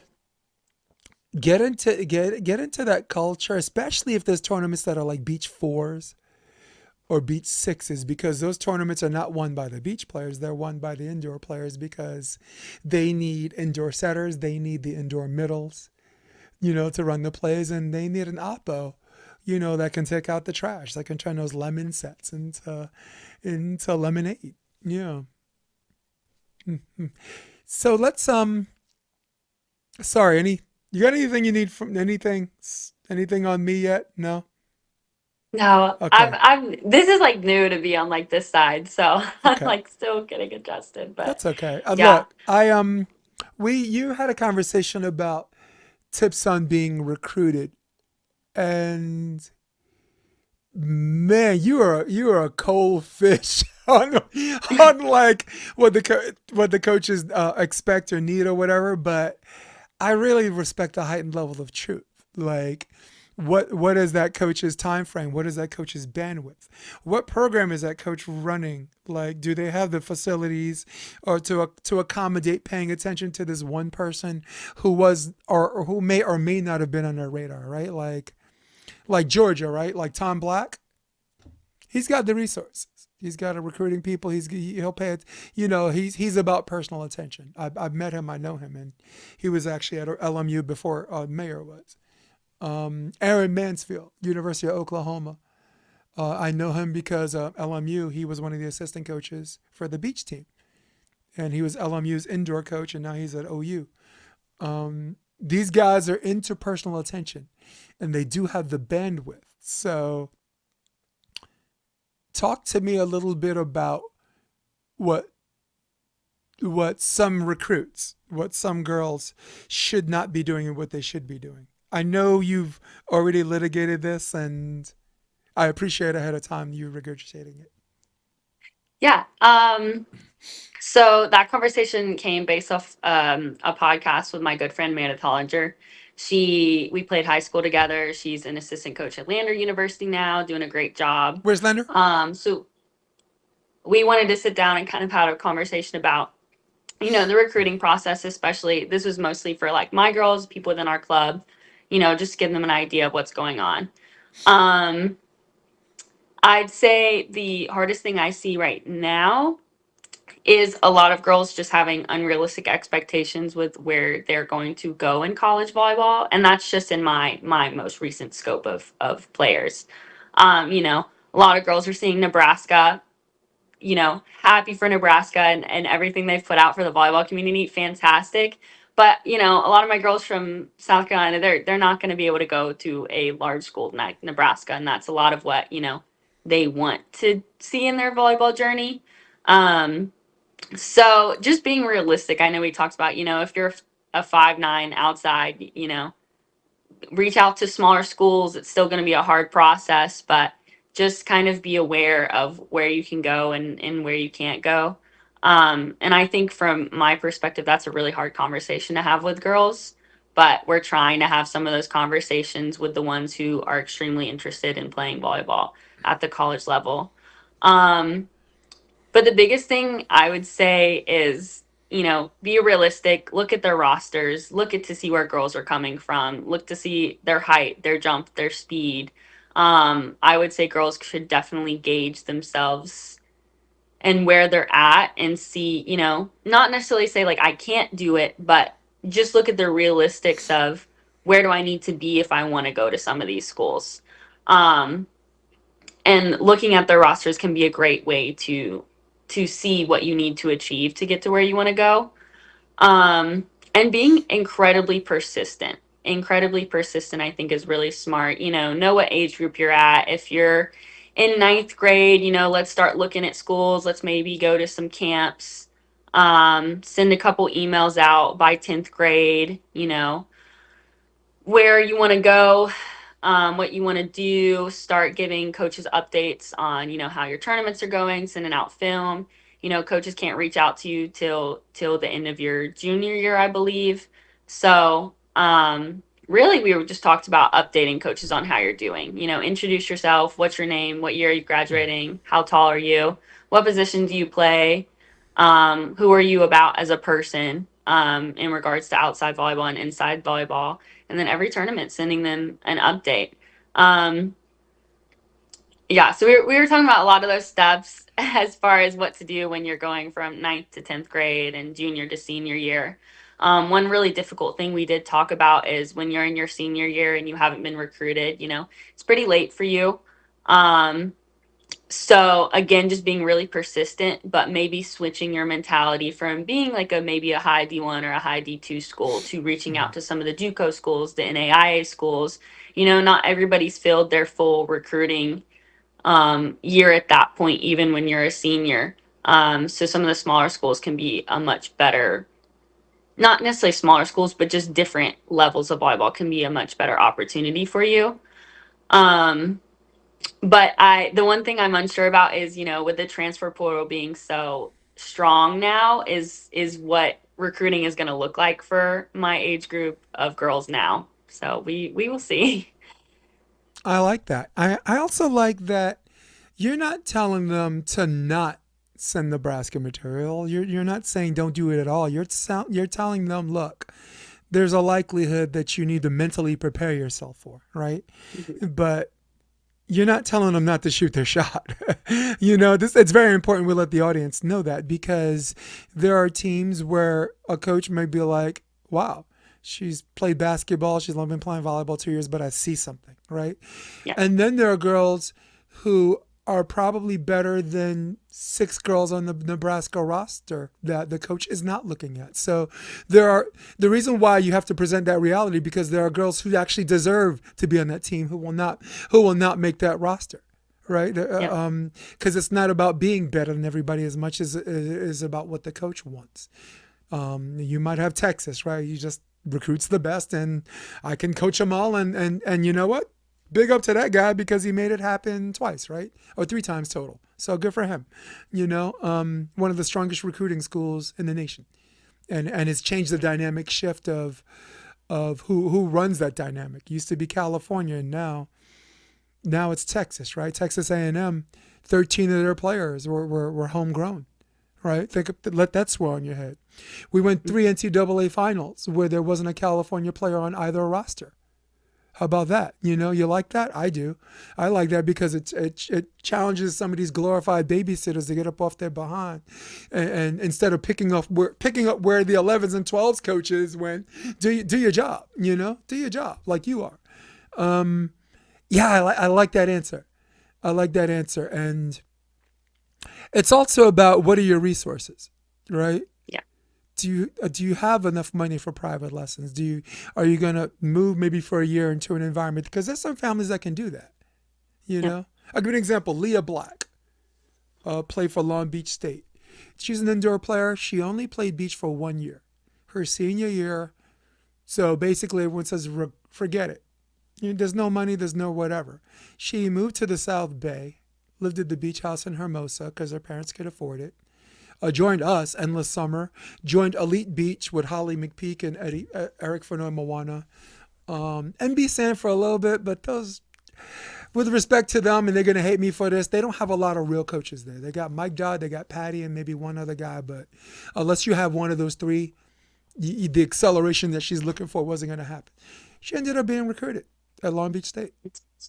She did the impossible. But as we as coaches, we don't want to fantasize the players' heads with all the impossible becoming possible. You have to hit them right between the eyes with a fresh dose of reality, right? So they can understand what's real, And I'm sure you have or will have run into players who are like, okay, I accept that reality, and this is what I believe I can be. Maybe you might have a player right now. I don't know. You can interrupt me at any point and tell me, please interrupt me. I can go on forever. Yeah, I do have a couple players right now that we've sat down and had some of those conversations of, let's look at some different schools. And they've been like, okay, great, I trust what you're saying. And we've still been like, hey, reach out to those other schools, those D1, D2 schools. But, let's look at reality. And then I have some girls who, absolutely aren't gonna take that, and they're not um ready to have those conversations, and that's okay. I hope that they prove me wrong, honestly. I hope that they do go to a huge D1 school, and I'm absolutely wrong about where I think that they would be placed if they were in college volleyball. Surprised pleasantly. Yeah. Yeah, that would be ideal, honestly. Yeah. Do you have any kids right now who are already reached adulthood that you coached previously, or is it too soon? No, all of my players that I've coached so far are in their senior year of high school. So none of them are adults yet. They're all still young. It's going to be so much fun.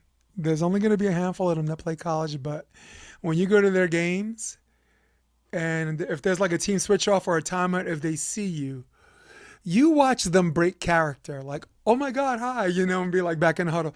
When you see a kid break character, and you know what I mean by that, Hmm. when they see you, you know that you've affected that kid's life, that goes with the sport, but maybe in some respects beyond the sport, right? You want to tell your kid at the end of the season, hey, did I give it my all? Are you not a better player because of me? Are you not a better person? You know, um, and I'm optimistic. The answer is yes. I mean, for my players, I don't want any of my players to be like me. Do not be better than me, my friends. Do not be Yeah. like me, okay? Right? I am not your role model. I am a coach. Because I wanted to have that conversation about the dynamic shift in role models as far as from a generational perspective too, right? Like Like in the 90s, Jordan was a role model. Want to Mhm. be like Mike, right? But Mike smokes cigars, Mike gambles, Mike cheats on his wife. Mike does a lot of things that you don't want your kid to do. But back then, our role models weren't saints. Our role models were what they did on the court that inspired you to do good things on your court or in your sphere, So, right? Like, I'll give you another example. I don't want any of my kids to join the military. I'm gonna go for a vet. I did that. No, that's my jam. I don't want any of my kids to study theater. It's a useless freaking degree, but I did what I had to do to get my BA or BS, and it was fun. I don't want my kids to coach volleyball. Just don't do that to yourselves. This is for a special group of people like me Mhm. and people like yourself, right? So those are the three examples where I'm like, do as I say, but don't say as I do. Reading material. Any reading material that has inspired you or that you might encourage some of your kids to read that'll give them a perspective, and whether the material is sports or not. Yeah, not a bunch in particular. I do think one thing that resonated with me a lot was the energy bus. Just because I make my kids read that passage a lot about being energy vampires and sucking energy from your team or the people around you. So we haven't sat down to read a full book yet. I think if I took over a varsity program or like a larger program, that would be something I would love to do during the summer. But currently we just little passages here and there. Mostly about team culture and team dynamic. I would What about you? I I'm inspired by books that have nothing to do with volleyball, but I have a volleyball one for you. So um, Sure. I really liked a book written by Lauren Hildebrand. It was called Unbroken, and they did a film on it. And I had a Kristen Nuss and Taryn Cloth on the podcast, and they just saw the movie when I brought it up, so I scared the hell out of them. I don't know if you know who they are. They're Olympians, TKN. Mhm. Well, Taryn Cloth played for Creighton. She made the final eight, and then she switched to the beach at LSU. Um, yeah, Unbroken is about this guy who got shot. He's in World War II. He got shot down in the middle of the Pacific, survived for like 2 months in the Pacific Ocean, and then wound up on the wrong side. Got imprisoned by the Japanese. And like whatever you did, to this guy, his spirit wouldn't be broken. He always weighed his options, and where a lot of people would have been broken, he wasn't. His name is Louis Zamperini. He was like a USC track and field runner. He's one of the pioneers of like the 4.5 minute mile. Really good story. But for volleyball, no, I don't have any. I really don't have any. Champions Class, I really like that book. Chop Wood, Carry Water was required reading for Loyola Marymount, and that's a story about this guy who wants to become a samurai warrior, but every morning he has to chop wood and carry water. So instead of looking at it as a labor, you get up and you embrace the process and you find out the good things Oh. about it. And it's really, I don't like to use the term become the fire or be consumed by it, but that's the best way I know how to describe it. Become the fire. Be water, my friend, as Bruce Lee would say. So it's this really good thing of talking about what you love about the process and embracing the process because it's more sustainable. And then you become stronger and you're able to teach others and you're able to learn something every day. Every day new about it. It's called Chop Wood, Carry Water by Joshua Metcalf. So I said that for the podcast, and we could footnote timestamp or whatever if that's interesting reading. But for you to get No, I'd started, love to read. I would encourage that to be required reading if you ever have a varsity for high school or college. It's very, very. I don't even like to read. I'm not. I'm sitting here sounding like some literary guy. I can't. I nope. Don't like reading. And I loved it. Um, just fun reading. I'm reading a book called One Nation Under Blackmail, written by Whitney Webb, and it's like this one-stop shop for the ep the ep. For YouTube purposes. I'm just trying to, I got substitute words. I got grape. I got, you know, yeah. It's really good. Dates back from the '60s all the way to the present. Ghislaine Maxwell's dad and all that stuff, and I really don't want to mention that on YouTube because we're talking about straight stuff. Yeah, those are the books I like. Um, what's your favorite sports movie? What's the sports movie that gets you going? Oh, definitely the one with volleyball, the Miracle Season. I think that's what is it? That one's a really good one. I think it's Miracle Season. What? I I never honestly heard of don't it. watch a lot of What? sports movies though. I've never heard of that. It's called The Wait, Miracle yeah, no, Season? it's I think it's Miracle Season, but it's about a girl who passed away, and her good friend became the captain of the team, and they ended up winning their state championship that year, and they basically did it for their captain, their teammate who had unfortunately passed away, and it's based off of a true story. Oh, But there yeah, it it's volleyball is. based. There it is. Oh my God, look at that chick. She's something wrong with that one. Let me go to the picture. Come on, man. Come Mm-hmm. on. Yeah. You know there's like a bag of monkeys in that girl's head right now. Look at that. Look at that face. This is a girl that's not thinking about just volleyball. Come on, be Mm-mm. real.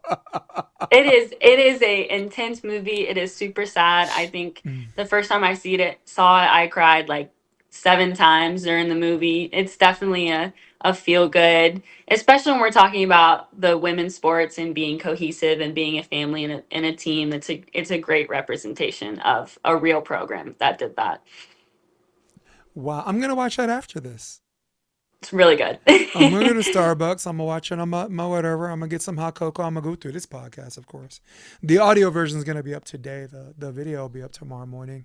But I just wanted to Awesome. give a chance for some people to, I don't know, comment or chat. YouTube's being really, really funny. I got like more likes than like views, so I'm just like, okay, fine. I thank you, dude. Yeah, Thank you. I yeah, like Remember the Titans. You know, Denzel that's a good one. Washington. I like. I'm more of a gritty guy, so I like Any Given Sunday. Al Pacino, I've never because seen it. it really it's a football movie, but it's really all of I'm my gonna have to favorite watch like, that. all sports movies happen to be, I guess, Jerry Maguire, right? That's a rom com. That's pretty cool. Show me the money. You complete me. You had me at hello. Come on. Fine. I admit it. I admit it. I'm a sucker for these things. Favorite comedian. Oh, oh. When was the last time you laughed, girl? I don't know. Oh, honestly, I laughed like this morning. I think because my boyfriend acts like a comedian. I'm definitely not the funny one in our relationship, but that man is always cracking a joke. So honestly, my favorite comedian? Probably my boyfriend. There Let you me go. let me be super sweet today. We're after Valentine's Day, so We got to get him to the comedy store, man. Let's get him to fly out here. Um, yeah, I like Chappelle. I like that he's thought provoking and serious, and at the same time can be humorous, and he's willing to plant his feet and take any backlash. And sometimes he goes scorched earth. And the weird thing is, like, the best skit I've ever seen from him was in The Closer. He had a segment called The Closer, and the story he told about Daphne, about a trans person, was so thought provoking, and so it brought me to tears. Just like what happened, and he found a way to get like some jokes in. Because he invited her to open up for a show, and she wasn't good, but then she came back and then told jokes, and like everyone was together. And I'll give you an example. He said, "What did she do?" He says, she went to the front row when I performed, and she sat up there like nothing happened." And he said, "Trust me, something happened. She sucked." It's just like the way he talked about it. It's like she absolutely yeah. bombed. She was dressed to the T. She went up there and she was horrible.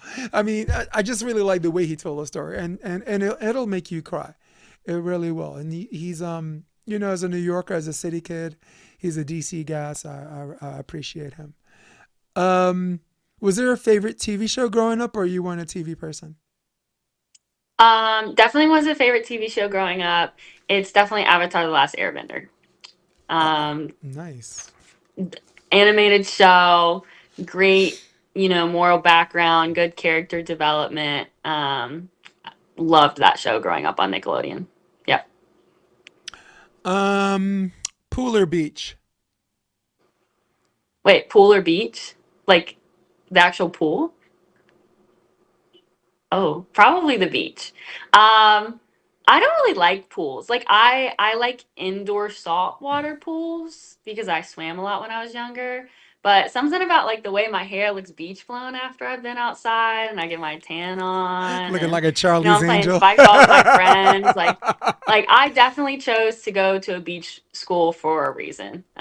Coastal Carolina, 20 minutes from the beach. I was probably at the beach every other day when it was warm enough outside. Loved it. So it depends on the So beach, right? Like, yeah. look, I'm from New York. Okay, my beach is Coney Island. That was trash. Atlantic City, yuck. Okay, but now I live 6 blocks from Hermosa Beach. I was a lifelong indoor coach, 19 years, and now I'm on the beach. So beach over pool, I guess, for me too. And sometimes when you go in after you play, like depending on the season, it feels Yeah. like baptism. It's like one of the greatest feelings in the world. I wish everyone can feel that. Lord of the Rings or Harry Potter? Harry Potter. Got a Harry Potter tattoo, so definitely a Harry Potter girl. Marvel or DC? Ooh. Ooh. Um, Probably Marvel. I do really like DC, but I like how you Marvel, said big fan of that. Loki. She said that like I'm gonna be like wrong. The hell's wrong No, with it's you? just like they both are so good. And I feel like Batman carries DC, so like that really makes me pulled for the DC. But ultimately, Loki, Yep. Marvel, There 10 out is of 10. a one man dynamic, right? That is Karen DC. I really, really agree, right? And when X-Men starts doing some of that new stuff, look out, shout, ow. Um, Hmm. Bourbon, vodka, or tequila? Tequila. Nice. I'm Always tequila. I'm a vodka guy. Favorite sport outside of volleyball to play or watch? Um, mm, I feel like this is gonna be a classic answer for this time right now, but pickleball. The pickleball has It's taken taking over, over. and I at first I was like, no, it can't be that fun. I love pickleball. I play with my friends honestly a lot now. We have this cool place in Greenville, South Carolina called Pickle Yard. It's got like 6 courts, indoor ball, pickleball courts, and it's so fun to go to. All of the beach guys, that's their new escapism. Pickleball. Yeah. What about Um, you? Mixed martial arts. I'm a big Oh. UFC fan. But spectator sport, there's nothing more dramatic, like movie dramatic, than just American football. But yeah, UFC has kind of oversaturated because they have events every week where I can't, like, with our schedules, you can't just sit there for Yeah. 5 hours, right, and watch prelims to whatever. So you pick your matches wisely. But I like MMA. I like I got into hockey a little bit. My wife's family is a Pittsburgh Penguins fan, so just watching like lightning in the bottle back and forth, I'm just like, what a whoa! All I missed out on all of this. What a rush, you know? Yeah, but favorite sport to watch, football, and a very very close second is mixed martial arts, and not just UFC, like Bellator, PFL. You know, some of the smaller promotions. I actually have a podcast guest where we debate. We have five topics we debate on MMA. So I literally debate MMA experts. That's one of the side gigs on this podcast. Um, what's your escapism that allows you to come back and coach volleyball like a mammal? Definitely painting or drawing. Um, I normally at the end of the night, Mm. you're gonna see me come home. I'm gonna be doodling, painting. I do this thing called a trash book. It's become popular in the last few months, years. You just collect trash from places you've been. You take a notebook, you glue the pieces in, you make a nice little collage. And I really love that one. I love just being like, guys, here's my trash book, and it's just little wrappers from everywhere I've been for the past year. Wow. Good for you, dude. You are Kind of rather fun. unique. I mean, for a Carolinian, you're a heck of a New Yorker. Um, yeah, I like karaoke. I like karaoke. Oh. My degree is in theater, so and I can sing, but I really enjoy the performative aspect of connecting with audience, telling a story to the audience in the way I know how, and just I can literally go to any bar that has karaoke, sing one song, and like make friends. I can go, it's like one of the only things I could do by myself, and not have to have a friend with me. If I'm going dancing, yeah, I'm gonna have friends, because it's weird being alone. But like, go there, sing a song, make friends, network. You know, That is awesome. yeah, That was on my bucket list this year, was to do karaoke for the first time, like out in public. And we did it. We did it at a little bar in Charleston. And yeah. that took like a 1 hour hype up of me being like, yeah, I can go do some karaoke. Yeah, that's great. It's I do it 3 days a week. Like That's if you look awesome. at some of my episodes, some mornings I look oh, like today I look oh, it's because I sang last night. I don't apologize. We still had a good conversation, and though I didn't mean to talk more than you, it's just that's how conversations work. And when I feel like someone's my friend, I kind of lose my professionalism. Like you have this thing where I feel like we're friends. We're not, but I guess that's your gift, right? That unapologetically bring to the table. Um, Give you a little piece of advice that'll help you with networking. Try to do as many color commentary broadcasts as you can. uh, get on some of these teams with a play-by-play person, and you could break down plays. It just gets your voice out there, it gets your name out there. I think your IQ is really, really good, and we really need people that know what the hell they're talking about. Calling matches on the indoor and outdoor scene. Maybe even, or maybe do a director's cut. Maybe have like a high school match, and you and your friend, you have the match playing, and then you guys, of course, the volleyball sounds and the whistles and all that stuff, and you guys call the match and maybe pause it. You will network and you'll make a lot of friends, and someone's going to be out there and be like, yo, this she's got testicular fortitude. So I'm not telling you what to do. You got your 6 year plan. And and Hopefully. and and at the end of the day, that's really none of my business. But I do have a sense on what you bring to the table that other people are missing out on that you can give them. So try to get into that within your bandwidth, which I don't Yeah. know if it's stretched thin or whatever. Because right now, man, I got all the time. I took the year off from coaching. I traveled to Seaside. I did emceeing at Seaside, Oregon, Aspen. I'm going to Aspen twice to do the Motherlode tournament. Hermosa Beach, I call Court 2. So Hawaii. Ooh, you're a juniors coach. Hawaii Yeah. Festival. Hawaii Festival. There is a big gap between your regionals and when nationals happens, where you're looking for like tournaments to stay sharp. Otherwise, you got to do scrimmages. Google search when you get a chance, the Hawaii Festival. We Okay. started last year with 60 teams, and now we have 300 teams. The parents would love it. It's a vacation for them. For Yeah. you, it's a chance to play a little beach after you're done coaching. The weather's beautiful, and it's not as expensive as everyone thinks.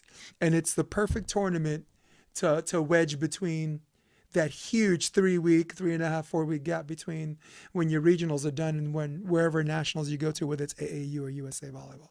Yep. So I'll leave you with that. What will you leave me with?